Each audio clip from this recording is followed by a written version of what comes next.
Made with real ginger, I think number 10. Works for me.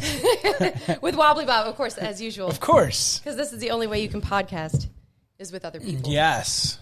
Do you do one by yourself, though? No, I do it with, I've had like everybody in the building. Yes. On mine. Except for me. Yes, except for you. Rude. But no, I've wanted to get you in on a podcast, but I feel like it would be exactly what we do here. Probably. So it wouldn't be any different. You just duplicate it. As a matter of fact, I was going to ask if you would do with me after you go. Yeah. So that we can do that. Yeah, we can do that. So that we could still do this. I can Bluetooth it in. Yes. You can Bluetooth it in. Yes, correct. You'll have to actually pick up your phone. I feel like you are the worst person in the world with your phone. Because I guess what you want to call old school like that. Passing judgment. I literally, like, when it comes to my phone, like I was just telling them actually, so I'm in the walk a mile in her shoes. Charity walk thing. Challenge thing? Yeah, that. Yeah. And I was just telling them, I said I had to log a bunch of steps. Oh. And I just took a random guess because on Sunday, I ended up walking like close to 10,000 steps. I did the same thing on Monday, but I didn't have my phone with me. Oh. Because that's how I am. Okay. So, but for this walk a mile thing, it's like people need to know that I'm actually walking. Yeah. And I'm like legit not, fudging numbers or anything. It's just that I don't carry my phone with me everywhere. So, my phone tracks my steps and blah, blah, blah. But I really don't. Like I said, I'm kind of old school in that way, man. Like I just, don't use your phone. I hate it. I do. I try to force you to use it. Yeah. And you're about the only one I use it for. Yeah. Well, thanks. Yeah. I appreciate that because I force you to use it. Right. Like, talk to me. Because an hour goes by and I'm thinking, I wonder if Ginger's texting. Do you really have to wonder at this point? No. Usually it's like, I better get my phone. Predictable. It is. She's going to yell at me. Yes, I'm sadly a very predictable human being, and that's okay. Like, once I've formed a relationship with somebody, I'm like, hello. Yeah, really? Then I'm kind of needy. Predictability. Yeah, I like to think that I'm not, but I think I am. I think we all are. It's a whole creature of habit thing. Yeah, I was just going to say. So humans are creatures of habit. So that is why people can do things like stalk people. I'm serious. No, it's a real thing because I think about that sometimes. I'm like, what if somebody was like stalking you? Because I go, like me, I'm very routine. I go to the same place. I see. Okay. Like my morning's always the same. I wasn't sure if you were talking about the stalker or the stalky. Well, I guess either or. You got to change up your routine to keep the stalker Yes, at bay, agreed. Right. Otherwise, I literally, people were routine. Yeah. When you have to be at the station, so you leave your house at a certain time. Yep. You have a certain, traffic pattern that you follow to get to work. And if somebody 90 mile an hour in the left lane, I agree. In the left lane, like no. That's not the HOV lane. That's not like, it's not like on 270 where there really is. Yeah, not around here anyway. Yeah, right. But you shouldn't be going 90. Sometimes it's 100. Stop. Sure. But so, we always just ramble. Yeah, right. But the other day I was texting you about, because I love to listen, obviously, to other podcasts. And Whitney Cummings was interviewing a neuroscientist. Right. And I just thought it was really interesting stuff that I wanted to share with people who maybe don't listen to that podcast and for some reason would listen to this one. Yeah. But he was talking That's because this is the best podcast out there. On planet Earth. Yes.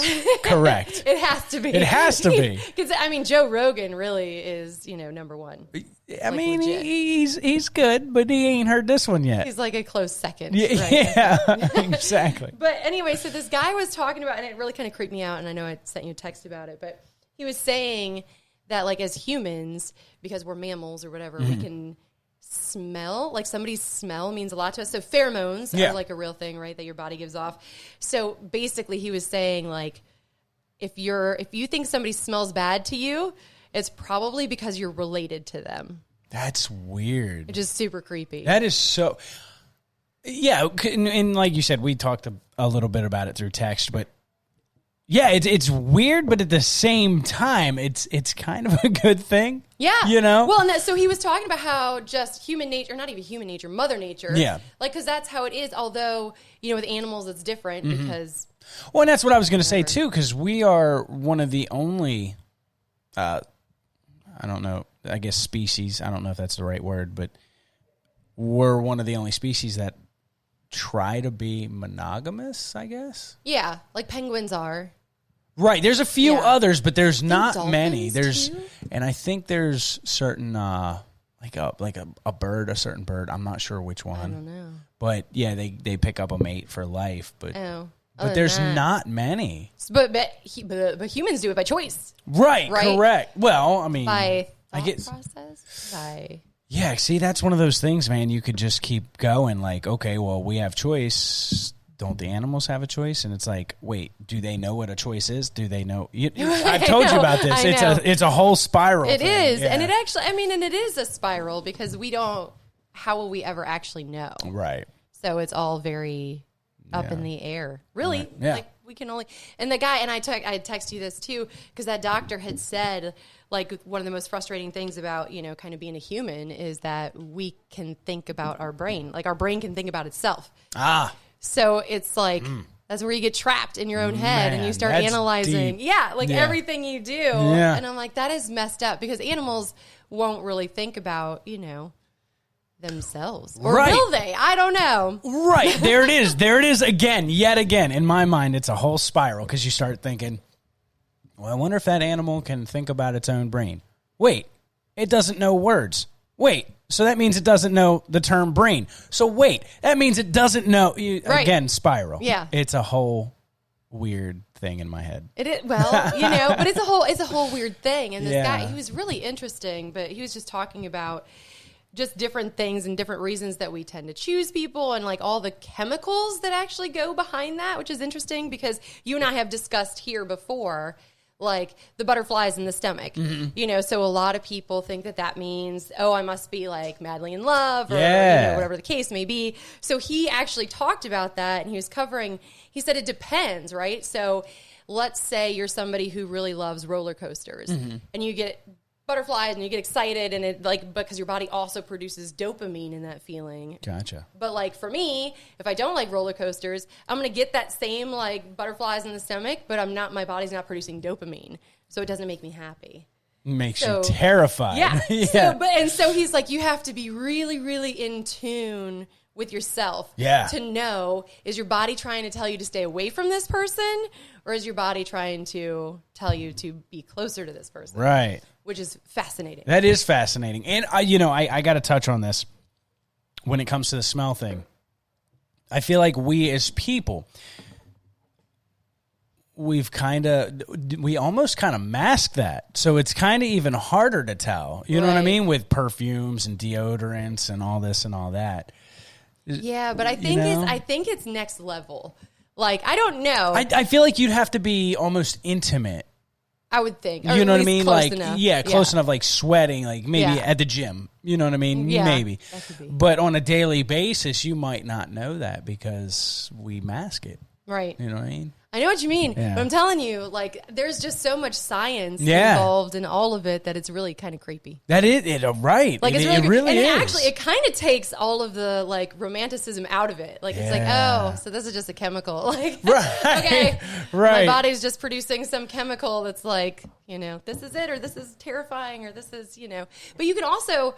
So you can overcome that stuff, right? So for me, I hate heights. I'm terrified of heights. Same. It's Same. See, it's a very real thing. Right. But I can intentionally put myself in situations to work on overcoming that. Yeah, like pushing the limits, kind of thing. Yeah. Yeah. So then, because the more you do something, and we can talk about this because you and I have before, like flying. Mm-hmm.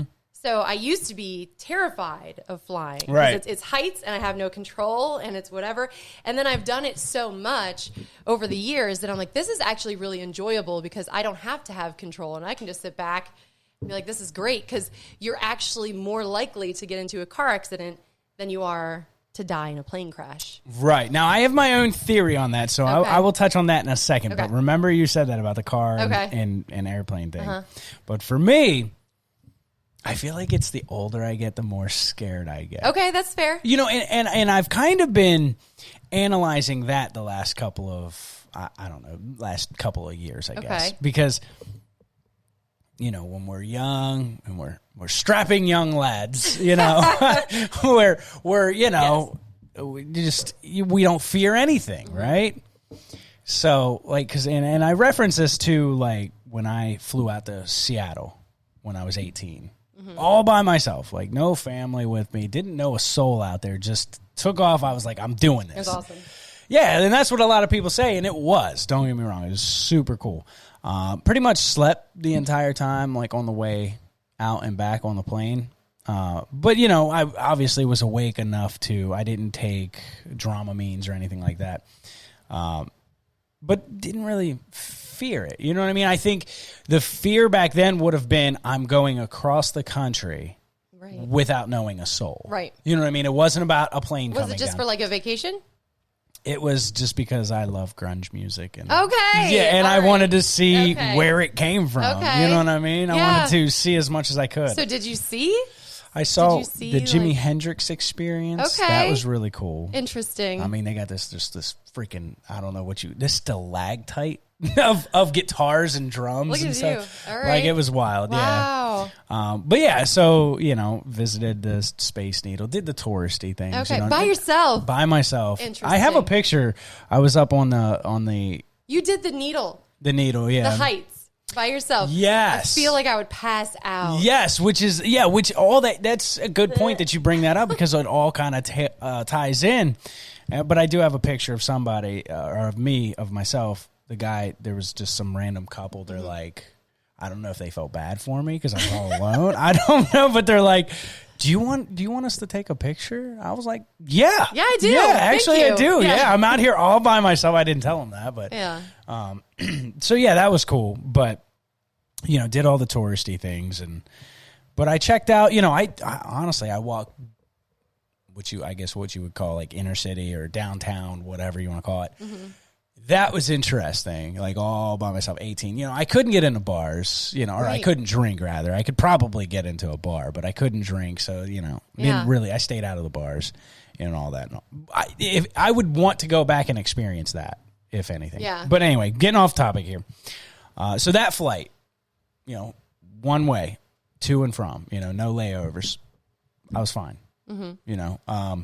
But then a couple years later, I want to say not quite 10 years, maybe 7 years later, went out to California to visit my ex-wife's aunt.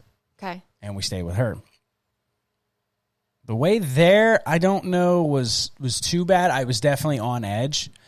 But on the way back, I was like white knuckling. And you were with your ex-wife on this trip, so you weren't even alone on this right. flight. Okay. I was 100% terrified. So why? I don't know. Okay, so I have this weird theory, and this goes all the way back to when I was playing video games. Okay. A long, you know, when I was a little boy. Because I don't really play. Yeah, because I don't play video games as much, or haven't as much as when I was a kid. But you know, you whether it's a racing game, whatever kind of game it is, you're coming to the end. Okay. And it's like right before you get to the end, you die. You know what I mean? So, like, I think that has sat with me. You think that it damaged your brain? I think so, because it was almost like the closer to home I got.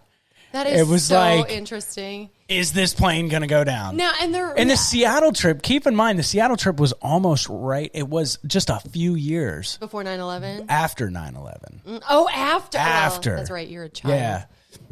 Sorry. You just stopped. Okay. But yes, it was. It was 3 years to be exact after 9/11 happened. Okay. And I still wasn't as scared as I was.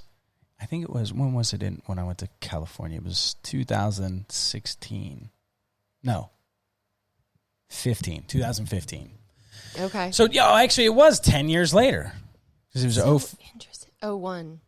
Oh, yeah. So it would have been 4 years after 9/11, not 3. But it was 05 and 2015. Huh. So 10 years apart, but I was much more terrified. That's so weird. Especially coming home, because most people, so just statistically, seemingly, because you're coming back to a place that you're familiar with and you know, your anxiety lowers. Should, right. That's so weird. It should have, but I was, terrified. I'm serious, man. I I think it might have been the most scared I've ever been in my life. And it goes back to, like you said, about the control thing on an airplane. I don't have any control. None. And it terrifies me. Now, all that to get to what I was going to say with the whole cars and airplanes. My theory is, I know they say that. And statistically, I guess it's true about you are more likely to die in a car wreck. Yes. Or is it to die or is it to get into an accident? Oh, I don't know. I thought it was to die. Okay. Now, Maybe it's to get into. my way of thinking of this is that when an airplane goes down, how many people actually survive? One. If that. I know. If that. Depending on when it goes down. Now, here's the other thing, right? Okay. So statistically, you're most likely to for the plane to go down either on takeoff or landing. Okay. So typically, once you're at least 10 minutes into the air, you're good to go. Okay. So I didn't know this. Yeah. So it's usually on takeoff or landing. So, but you see where I'm getting at with this. The amount of people. The amount of people. So, yes, statistically, you're more likely to, whatever it is, get in a car wreck or die in a car wreck. Yeah. Whatever. I have to look it up. Than you are in a plane crash. Yeah. But let's be realistic here. If you get in a car wreck, the chances the survival rate? Yeah, what's the survival rate versus getting in a plane crash? Chances are you're not surviving on a plane. You know, that's the way I look at this. Now, is that because... Whereas I have control behind that wheel. Wait. But is that because the only stories we hear about plane crashes are the ones that involve mass losses? Right. Because, they just don't cover all the plane crashes where people survive. They don't? I mean, you're probably right, but... I don't watch the news either. Right, I try not to. But that's like what you hear about. You know what I mean? And that's where the fear comes in. Like they talk, it's like shark attacks. Yeah. Like people fear the ocean and fear sharks. Yes. Because all you hear are about the shark attacks where people, really got brutally hurt. But you don't hear about the shark attacks where people got away or just had a couple scratches. Right. Things Punched like him that. in the nose. Yeah, right. Whatever. Right. You looked at me like that was a crazy thing. How do you get that much force underwader? You know what I mean? I don't know. Like, you got to be coming. I know. It's a good point. Like, nobody can see, That's but fair. I just did the whole arm motion. Whole thing. Yeah. But that's what's weird, right? Because I think you're probably more likely to get stung by a jellyfish. Or probably, and people don't fear the jellyfish. No, I mean I kind of do because I heard it. I've never been stung, but I hear it hurts. Neither have I, and I don't want to be. Right. I don't really do ocean water. Like I like to sit by the ocean. Right. Getting in it, I have this whole thing about fish poop and because that's the only place they go to the bathroom. Well, is in the ocean, right? Yeah. So then it's just like feces. Like it's just mass amounts of feces and sperm whales. And sperm. You see what I did there? I did see what you did there. But it's there's a whole lot of just gunky science going on under the ocean water. I will probably forever think about that every time I get in the ocean now. Yeah. I was like, it's not going to stop you. But people pee in the ocean. Well, yeah. People probably poop in the ocean. I'm sure. It's just disgusting. It's not just fish poop. No, I know. It's just it's too much for my OCD-ish brain. There are some things that I love sitting next to the ocean. I love listening to the ocean. I love everything about it, except getting in it. Getting in it is not something that brings me joy. Now I'll walk on the beach and let the water kind of hit your feet and your ankles. Yeah, I got. And then I'm like, ugh, that's a little. Like I'm okay if my feet get fish feces because I'll just rinse it off, wash it off. But I've never thought of that. Yeah, it is interesting. That's the only, and I think it's because of having fish tanks, as a child, where you just. Did you hear that? Did you hear that? I actually did not. Okay. I mean, I know what it was because of the context, but yeah. But it's a podcast. You're good. That's true. I guess I shouldn't worry about it. Do you remember the last one or the one before? I can't remember which one it was. But we were going off. Oh, yeah. No, that's true. Because I was real angry. Now, so here's what's interesting. I was told yesterday by my therapist that I'm probably more angry than I let on. Just as a human. Like right now. Yeah, like today she would be like, I think you're more angry than you let on to be. I'm like, I don't think so. And then I think about it, and I'm like, I probably am. I'm probably, like, internally angsty. I gotcha. But I can see that because we are always, I feel like we are always different people. Yeah. When we're around others versus when we're alone. You know, they say that's where you figure out character of a person. Okay. Is what they do in their alone time. See, but I'm or like, how they react. I feel like I'm pretty freaking zen in my alone time. I sit on the deck. Okay. And I stare at the trees. Yeah. You know, eat popcorn, journal. Well, that's good. So, I mean, I feel like I am too, but I also feel like, so like Robin Williams, right? Yeah.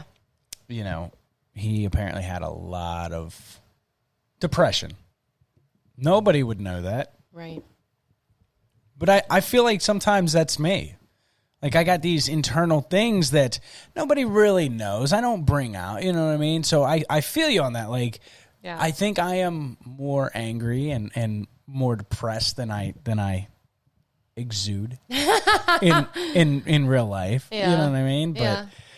it's I don't know. It's weird. Oh no, we've discussed that. We could discuss this all day. Oh, because I do think that overall, you know, people try to give their audience what they're looking for. Yeah, like right? appease them. Yeah. Yeah. So now, like, I don't feel, because I'm very adamant about living an authentic, transparent life. Right. And I feel like even though, like, if I had a job interview, you know, of course they're going to get, like, the best version of me. Like, I'm not going to make inappropriate jokes and whatnot in the interview, right. You know, but then it's like an unraveling. It's like the layers start coming back as the comfort kind of increases. Absolutely. You know, but there are some people that you have to stay what I call surface with. Like, you just have to. Oh, yeah. For your own good. Like you said, we've talked about this, and I feel like that has been my last year in a nutshell. It's like when I started out, it's like you said, like with a job,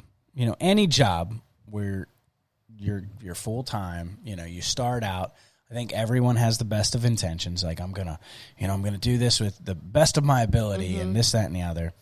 And I was there totally. You know, that was my focus. It wasn't about, you know, making friends or anything like that. It was about doing my job to the best of my ability so that I don't get fired. You know, right? Yeah. But then, as like you said, as you get more and more comfortable, the layers start coming back, and there's certain people like you and AJ from the Hayride, and you know, it's that, you know, I can be more of myself around. Yeah, because you figure out who thinks like you, and right, and you know, on that deeper level. Yeah, and it is interesting because sometimes you also get fooled. Yes. So, and that's a whole part of, like, just human nature and trust in general, because how do you really know until you have, and that speaks to being vulnerable with people, you know, because like, how do you really know until you have been vulnerable? And you step over that threshold with somebody of being, like, exposing parts of yourselves that you normally wouldn't, right? You know, then it's like, what is this person going to do with that information? Yeah. And you just kind of wait with, you know, holding your breath, like, did I just screw myself? Or, you know, what's going to happen from this? Yep.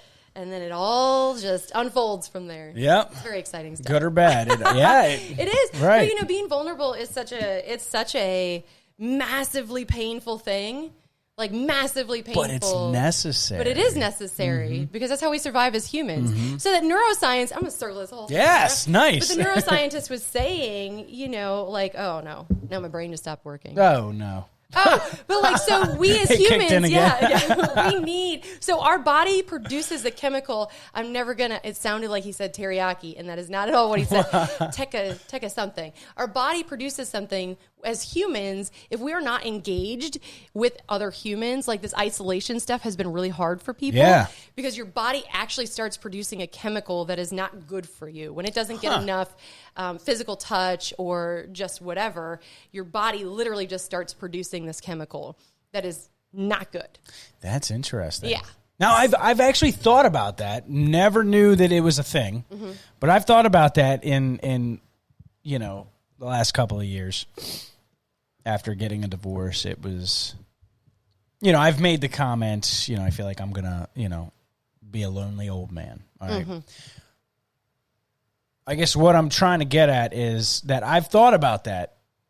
I've also made the comment to you about our brain. Mm-hmm. And one of my favorite things to ever say is your brain can be both your best friend and your worst enemy. Mm-hmm. Because of kind of like what you're saying right there. It's like I have found that the more secluded I am, the more I want to be secluded. Interesting. Yeah. Which is not good. Like no, you said, because healthy. I guess it's because your brain or your body's producing this chemical and you start to feel like that's what you want or something. It's weird. I don't get it. And it's hard. It's almost the longer you go, the harder it is to come back. Yeah, I could see that. From that. I could see that. You know what I mean? Just like I would assume similar to like depression. I would assume that there'd be some similarities there. Obviously, I don't know the chemicals exactly that are produced or anything like that, but it is interesting, but you need to not be secluded. Right. Yeah. Well, I guess maybe that's why I blow your phone up all the time. Maybe. Quit being a hermit. Yep. Whatever. Not that I'm codependent or anything like that. I'm a healthy codependent at this point. That's what I say. There you go. I'm healthier. Yeah. I definitely. But it's so interesting because then I bounce back and forth. I'm like, is this being codependent or is this just like genuinely, like I like people. Yeah. Right? So like I like to have interactions with people. Right. Like it's just rather than being no phone, anything. Which I know is different, right? Because you enjoy not having your phone around you. Oh, yeah. Yeah. Well, like, okay, so Crazy Bob, he texted me over the weekend, and I wasn't listening to the radio station. Mm-hmm. And, that eventually came out. He's like, thanks for listening. You can't tell tone in a text. That's another one of my favorite sayings. Yeah, and it's because true. People don't realize that. Right. I'm like, you can't tell tone in a text. 100%. Yeah. But so like the way I took it was thanks for listening, a-hole. Right. Yeah. Yep. And I was like, that's because, I get in like a zone. You know what I mean? Especially like when I'm working, it's like I'm not thinking about music. I want to make sure what I'm doing is right. Right. I'm not, so yeah, it's interesting to say the least, like when you're by yourself and you're in that zone. No, and I do agree with that. And I have times like if I am specific, if I'm doing something, I won't really, take my phone with me. But other than that, if I'm just sitting on the deck, which has been my life lately, then I have my phone. And I'm like, somebody talk to me. somebody I prefer to talk to me. There you go. But it's just an interesting thing because humans need other humans. Mm-hmm. Yeah. And it's just how it is. I believe that. I do. Like I said, in the last couple of years, I've really questioned it as far as being alone and not being alone. Because, it's kind of like depression. I think we talked about this a little bit. Like you can't, I think you said it, you can't get anything done laying in bed. Yeah. And I think it helps depression to get up and go out and face the world. Yeah. Because people hopefully will inadvertently make you laugh. Yeah. Or make you feel better. Yeah. I mean, if your life is that bad to where the people in it that you see every day are just making you miserable. Yeah, change up that scenery. You have to. Yeah. Right. I mean, you're never going to be any better if you just live in that. Yeah. Yeah. I know that feeling very well. You and me both. So it is definitely, an interesting thing. And, we'll wrap this up with, I'm leaving here, which is a double-edged kind of sword because I need to for my own state and my own mental health and all my well-being. But I freaking have spent 11 years of my life here and these people are family and I love, even though it's surface with some people, it's hard to walk away from. Because the surface gets a little deeper. It does. All the time. It does. Just as much time as you spend, it can still all be surface, but there is still I care about deeper levels of that surface. And I'm a lover. I'm just a lover. I love people. It's just who I am. Right. And it kind of sucks, because I feel like I'm constantly on the precipice of getting myself hurt by humans because I just love them so much. Because internally, I think everybody means well and they want to do right and they want to do good. And sometimes they're just programmed I believe that differently. as well. Yeah. I believe that as well. But at the same time, that's why sometimes I want to be alone is because it's like, I don't want people to depend on me. I don't, because then you're letting them down. You know what I mean? They're not letting you down, but I know. AJ, so sorry. Making faces. No, but you're right. And that's a lot of pressure. It is. And I would rather just not, part of me is legit like that. It's like, I would rather just be secluded in my own way because I don't want to hurt anybody or be hurt by anybody. Right. Well, but then you miss, and this is where we could do this dance all day. You miss out on so much when you intentionally choose to shut yourself off. Right. Like you miss out on so much. So no matter, and just going through so much hurt, and I know you've been there too, like just going through so much hurt, but coming out on the other side, like it's worth it. You know what I mean? It's scary and it sucks and whatever, but like it is worth it. And like, it's a bit life-changing. Yeah. I mean, it changes the way you very much think. so. 100%. I don't know for good or bad, but it does. And I think that depends on who you are, right? Because everybody handles the situation differently. That's a good point. And their choices are different. So for me, in my most recent experience, it has been nothing but beneficial for me. Gotcha. Like I have realized toxic behaviors. I've been able to work and improve and cut out some things and realize what I do want in life, what I don't want. That's big. Oh, yeah. Because you can also come out of that situation and be victim. Right. And woe is me. And, the world owes me. And that's a lot of those people. Oh, so do I. And that is not a fiber of my being. That is not anything I'm attracted to. It's just like. And I think that's where you and I connect, to be completely honest. It's just that we are both people who are like, let's make the best of a bad situation, for lack of better words. Yeah. You know what I mean? Yeah. And one final note on my end would be that you have to put yourself, we're going back and forth about, being secluded or being vulnerable. Uh-huh. You have to step outside your comfort zone in order to grow. 100%. Like, that's what I believe. And, 100%. Coming full circle with the heights thing. You have to put yourself on the edge of a cliff to grow. Yeah. Out of your comfort zone. And and that's the thing. It's something so small, right? So if you're afraid of heights, if you climb a ladder, that's growth. Right. Like these little tiny baby steps that lead to bigger and better for your life. What is going on? Why? What's happening? AJ Silver from the Hayride is just being a stalker. He's just super creepy. I think he's trying to hang out with you. Oh, no. Jesus. This is why I want to seclude myself. If you only knew. Yeah, right? If the people only knew. Maybe one day. We have a whole thing. Me and Wobbly Bob and AJ Silver we have a little clique. We have like our little bro clique. Yeah. Which is bro talk. And it's like, it's miserable and it's hilarious all at the same time. Like to be a woman involved in that. It's it's hilarious and it's just ridiculous at the same time. Yeah, it is. I have lots of thoughts on it that I don't share. Right. Because I'm not going to share them with you guys because then you'll never let me into bro talk again. What, huh? You'll cut me out. No way. No way. Chop. No, we enjoy having you in on our bro talk. You have 4 more days of it because bro talk happened today. See, and that's something else I wanted to leave you with. It's saddening that you're leaving. Yeah. But I get it. Yeah. I get it. I mean, you kind of, like you said, you kind of got to step into those out of your comfort zone and do what's right for you. Yeah. Well, protecting your mental health and which of course, as you know, affects everything. Yes. So mental health affects the physical health, affects the financial health. It all snowballs together. Right. So, it'll be scary as hell, but I'm looking forward to what's ever next. Yeah. What's ever next? Yeah. Whatever's What's next. in the near future? I don't know. Yeah. I have no effing clue. Right. And that is wild. And the fact that and this is growth too, from this recent situation, I'm in a place where I can literally be like, meh, like, Well, let's see what today brings. Right. And I've never been that person. I've always like wanted to like goal oriented. This is my plan. I would never leave one job without another. So like me.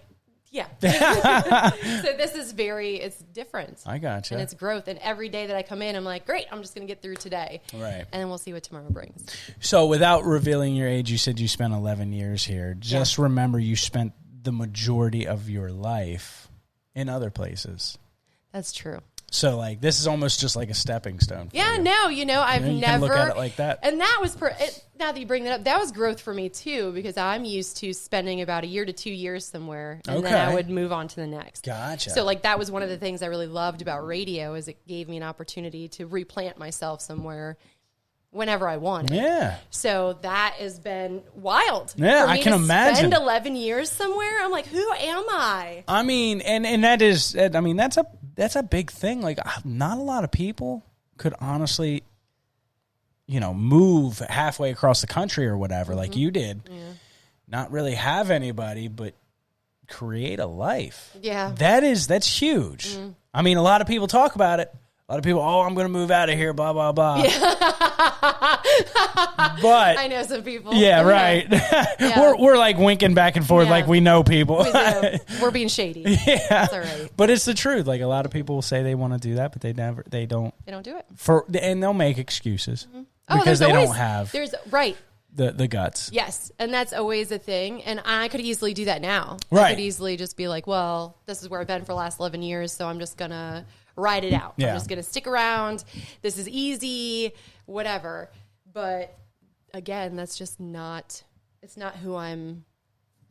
Right. It's not in the fiber of my being. Exactly. I'm And you're going to grow wherever you're at. You're going to put yourself in a position where you're going to grow into, you're just a little old biddy. I was going to say into a better person, but a better person, but I'm so great. You are. Now. You are. Thanks. That's so nice.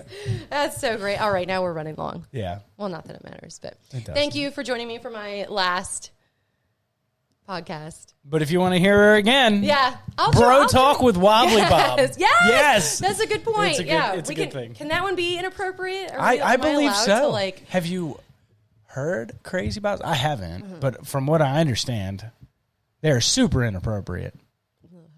No, I don't think I could. Now knowing that, I will never listen to it. I know, right? This is why I haven't. Just not going to happen. Yeah. Listen, I can listen to some people be inappropriate. There's other people I cannot listen to being inappropriate. I gotcha. And I love that guy, but... Right. No, I understand. None of it. All right. Let's wrap this up. All right. Hit the button.